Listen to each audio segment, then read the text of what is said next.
Good morning mga ka-cares. May pupuntahan tayong scholar dito sa kanilang lugar. Bali, pasok muna tayo dito. Medyo mahirap ang daan. Yung scholar natin na nabigyan, yung bago, ay kasabay po ni Nita at ni Maylin. So silang tatlo po ay nagkasabay-sabay na ginawa nating scholar kasama po ng Pugong Biyahero. So ito yung dadaanan natin. Medyo mag-ingat tayo. Ang tinutukoy ko pong scholar natin bago, si Sophia.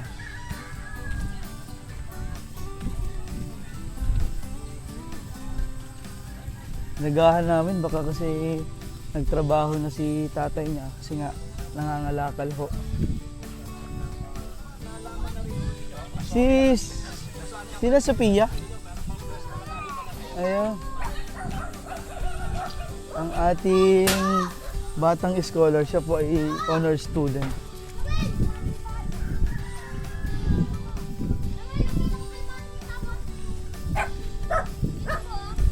Tao po, ayan, sinamahan tayo ni Tutoy.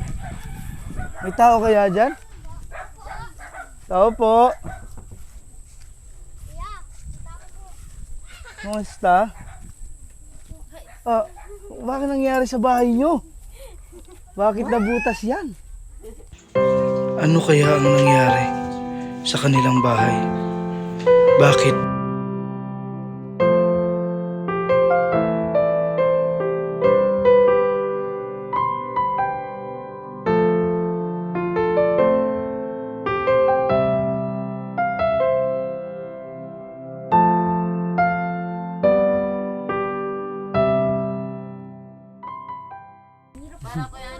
Ha? Oh? Tayo po'y pumasok sa kanilang munting tahanan. Kumusta? Kasama yung anak ko po. Ayan o, nabutas. Ano nangyari sa bahay ninyo? Parang ano po, puro lumiwanag po. Para lumamig. Okay. Maganda palang tanawin dito oh. Kita mo ang ilog. Ano ba tawag dyan? Ano, diyan po ilalaw tapos din niya ipalisda. Laki ko muna ito para. Kumusta po ang buhay ninyo? Ngayon lang ulit kami nakapunta at kung napapanood mo yung nangyari sa akin, may ginagawa ko sa Maynila na ayun nga, pinapa-check up ko yung nanay ko. So, pasensya na kayo ha, at ngayon lang ako nakapunta. Ayos lang po yun. Ay, kamusta si Sophia? Ayun po, inaantay nga ni po kayo nung pag nito yung... Makakaupo muna dito sa inyong munting... Yung sa yung ano po, Hindi kaya yung masira awarding, ito? hindi po. Oh, matibay ba ito? Sa awarding po, inaantay nga ni po kayo. Oo, kasi nasa Maynila na kami noon, parating si mama. Sabi niya po, sayang, wala po si Tito doon. Si Sophia po ay honor student. So ano po yung sorpresa? Nasa akin po yun. Pang-ilan po siya? Ay, wala mo po sinabi na kung ano. Patingin nga po nung binigay na sa kanya. Panin ko po. Pakita po natin sa ating mga sponsors, viewers, na yung ating mga scholar ay talagang dapat nabigyan. Akunin ko na rin po yung grades niya po. Opo. Yan, papakita po ni nanay. Si Sophia kasi ang kasabay ni Maylin at ni Nita na nabigyan po ng scholar ng PB team. Kaya kami ay nagpapasalamat din sa nagbigay po ng scholar. Oy, wow, may medal kay Miss Betty. So si Miss Betty po ang nagbigay. Ito po Miss Betty yung medal, and sa lahat po ng mga sponsors natin, mga viewers. Napakabubuti po ng ating mga scholar at talagang magagaling. Andito po yung Ito grades po, niya. papakita po ni nanay ang kanyang grades. Tsaka yung medal, oh, wow! Oh, nakakatuwa. Si Sophia po kasi, kwento mga nanay, pumapasok siya ng... Wala po, hindi po siya nakain. Na wala pong baon. Talagang busy dito po siya na pumasok na kahit wala pong baon. Kahit po siya Si Sophia ay kahit walang baon, walang pagkain, honor student pa rin. Kita mo naman po yung talagang willingness ng batang matuto. Ito po yung So ito grades po yung mga niya. grades. Yung first grading po ay mababa po dahil po online class po. Pero pagdating po ng face to face, tumaas Ayun na po oh, yun. yung face to face, grabe. para makita po ng ating mga mahal na viewers na nagmamahal sa atin. Pumax Tingnan po. niyo po yung bagong scholar natin na si Sophia. Nung nag face to face na simula po dito sa Ng third third grading, grading. grabe yung kakatuwa Biglang naman yung taas grades. 90, 92. Oh. So ibig sabihin, ang general average po niya ay 90. Wow, ito po yung kanyang Medal. medal. Asan po si Sophia? Ngayon po ay sumama po sa papa niya mga lakal para po tumulong sa Oh, pagbubusina. kita niyo po. Si Sophia, ganito na kagaling na bata, marunong pang mag-alala sa kanilang mga magulang na. Anong ilang taon lang si Sophia? Ngayon po Para ay malaman nila. ngayon po ay mag-birthday po siya ngayon ng sa October, mga 9 years old na po siya. 9 years old siya, October. 17 po. Sa October 17. Kaya napaka-swerte natin at swerte ng mga magulang ni Sophia. Kita niyo, walang pasok pero tumutulong si Sophia ng mga lakal po kay tatay niya. Kaya pala sabi ko kanina, dapat agahan namin yun. Kaya pala dahil aalis sila maaga. Anong oras sila umalis? Mga 7:30 po. Maaga nga, hindi namin naabot. Kasi mga 8:30 na po kami ngayon nakapunta dito sa kanila. Kamusta kayo? Kagugulat ako, kala ko nabagyo kayo dito. Hindi man po. Yan, ito po yung itsura ng kanilang bahay. Dito, naka-squatter kayo dito, no? Sa totoo lang po, yan po yung tinanggal po ni Makmak. Nasasawa ko po dahil yun nga ni po yung di na siya nakapasok ng trabaho dahil umabot po ata sa inyo yung yung na may nakatira po sa amin dito. Hindi ko alam. Wala akong narinig. Yung nakatira Ano po sa bang amin nangyari? po yung na may kasong ganun. Sino yung nakatira sa inyo? Yung po dati din yung medyo kalbo na babae. Oo. Yung asawa po kasi noon ay naggumawa ng na hindi po kabutihan po. Oo. Ng Nagtago. Oo, nagtago po ngayon. Ngayon nagnakaw. Mahirap yun. ngayon Nagnakaw. Opo. Hindi naman mga murder.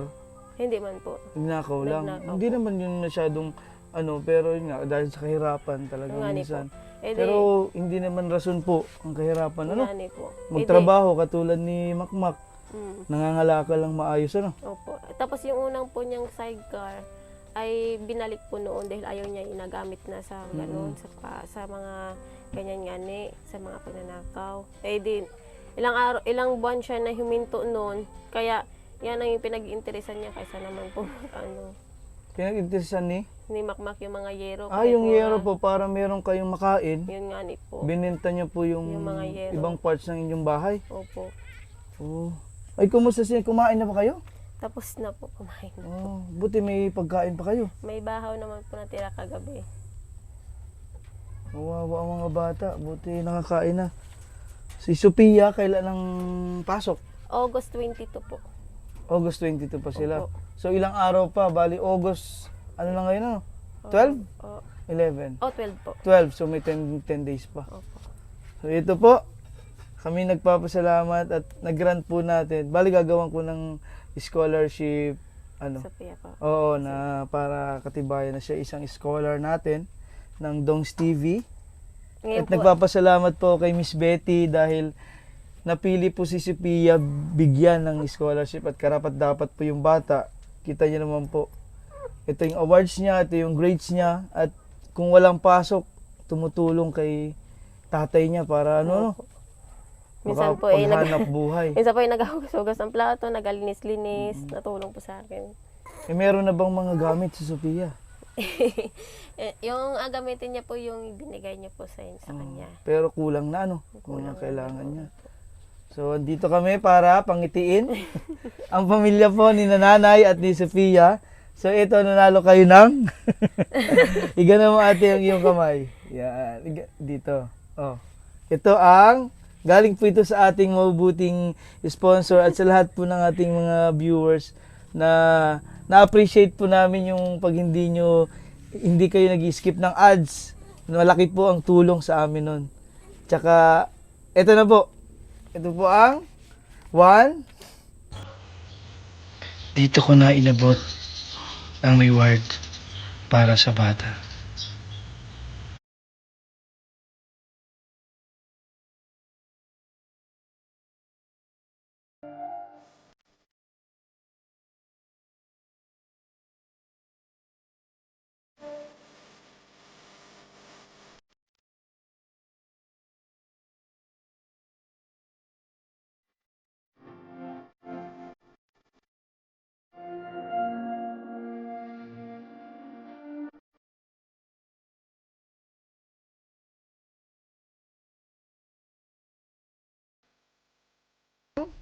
One?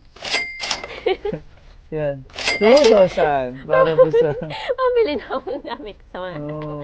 Ibang ng... Ilan na po ang pumapasok sa inyo? Ngayon po yung lalaki ko Bata. po ay mapasok na po ng kinder. Oo. Ngayon po ay nanghiram po ako ng uniform niya. Sabi Nanghiram na lang kayo. opo, sabi tapos yung bag na lang po na naghanap-hanap ko wala po talaga. Tapos ano na lang po yung notebook po niya. Dalawa na po mapasok. Kaya ako po ay araw-araw din Salamat nagpapasalamat sa lahat po ng mga viewers natin, sponsors. Kasi ang laki po ng tulong na nagagawa ninyo sa ating programa. Maliit man ito, pero yung tulong po natin, iba po yung nabibigay natin kina ate katulad ng pamilya ni Sophia, yung scholarship. Kasi araw-araw hindi nila alam ano yung saan sila kukuha ng Yung ano po panggamit ng mga bata, kahit pangkain man lang mahirap. Kasi tingnan nyo nga po yung dating buhay talagang pumapasok yung bata, walang kain, walang baon.